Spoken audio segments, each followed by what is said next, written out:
Hi, my name is Jamie Pasquale. I grew up in South Haven, Michigan, and that is where I am living now. My major is computer information technology. I am going for my bachelor's degree. I took this course because it is required, but also I'm taking it now because I wanted to continue from the web front-end development class that I took last semester. I also enjoy learning this kind of stuff. It's been exciting.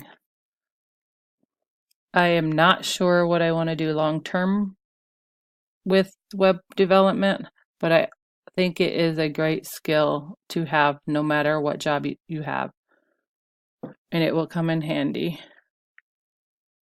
I want